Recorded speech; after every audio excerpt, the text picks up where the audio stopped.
Welcome back to CTN. I'm your host, Robert Van Souten. In this episode, we're going to wrap up our discussion of the file system. Let's get started. What I have is a new version of Slider that integrates the things we had covered regarding singletons and the file system. I have a class called ctnModel.m.h. We're looking at the .h. This is our model for the application. It has two methods, a class method, shared model, that simply returns a pointer to the model, and a instance method, write file, that writes out the data for persistency. Now, if we go over to the application delegate.m file,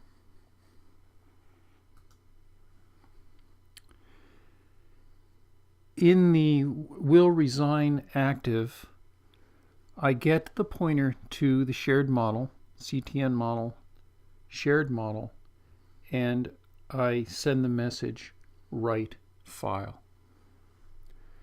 If we go over to the viewController.m, it's virtually the same as what we had before, with the difference of actually using the shared model.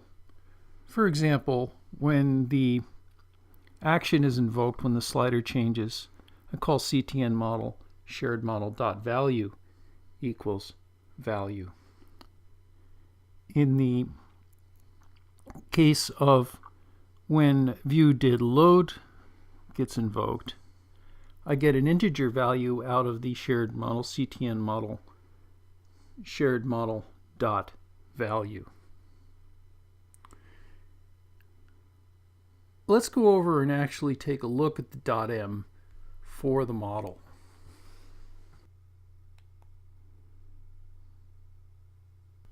Okay, we'll start by taking a look at the method that should be understood already, and that's the shared model method. And basically, this is just a static variable that I call underscore shared model.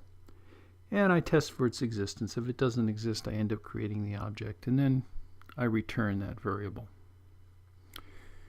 Now to get to the new stuff, there's an initializer here that does some things you haven't seen before, other than the getting the document directory, and that's through the NS search path for directories to domain, so on.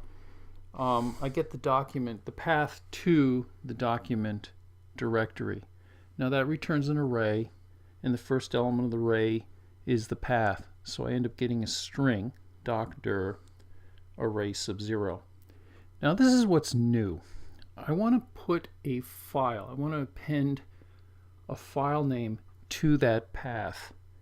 And the NSString class has a method called string by appending path component. And what that simply does in this particular case is it adds the slash plus the file name. And I simply call this model file. So now I have a path to a file I want to access. Now, of course, the first time this application is run, there is no file, but that's okay. We're going to check for that. I'm going to have an array, and I'm going to call it value array. And the reason for that is because what I'm going to store in this file is an array. And arrays have the ability to be able to write and read files. It turns out they do that in the form of a property list, which is basically an XML file. Very human readable. I instantiate the array with content of file. In other words, it's going out and looking for the file.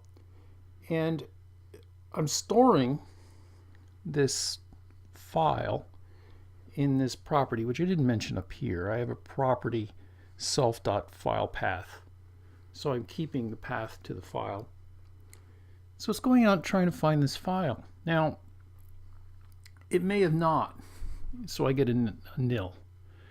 But if I don't get a nil, I end up using it. I create a pointer to something called num, which is an NS number, because what I'm putting in this array that I'm storing in the file is just one item in index 0, and it's an NS number. So I'm getting that NS number out of value array sub 0, and I'm setting self.value, which is just an NS integer, to num integer value. However, if the file was not found, I'm simply setting self.value equal to 50.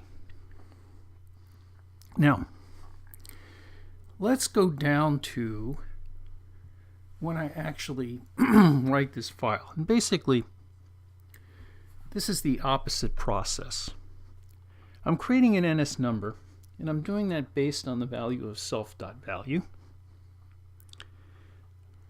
I'm creating a pointer to an array, and I'm just simply saying array with object num. So in other words, I'm creating an array of 1 with this object num using this method. And if you go through the documentation, there's a lot of methods on these basic classes. They're quite powerful. Now I'm doing a write here, and I'm saying write file to the array. I'm telling the array to write a file. It's self.filePath. And atomically, yes, it doesn't really matter. You could say no. Atomically, it creates a temporary and then it copies it in. That's kind of irrelevant. But if this thing doesn't work, if it fails, I end up putting out a log message saying not written. Now, a little bit of a backstory here. One time when I was coding this up, and it was late, and I was using autofill when I was typing.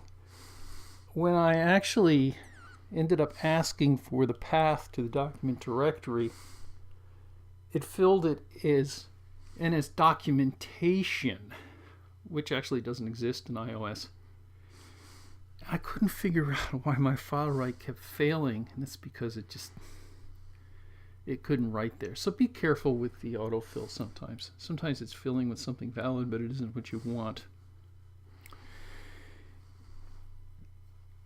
This project will be on the website. Check out cocotouchnetcast.com.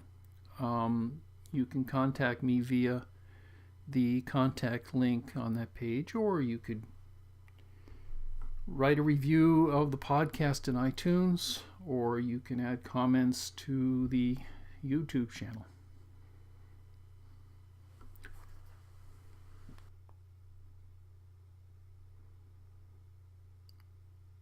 I wish winter was over. Thanks for watching.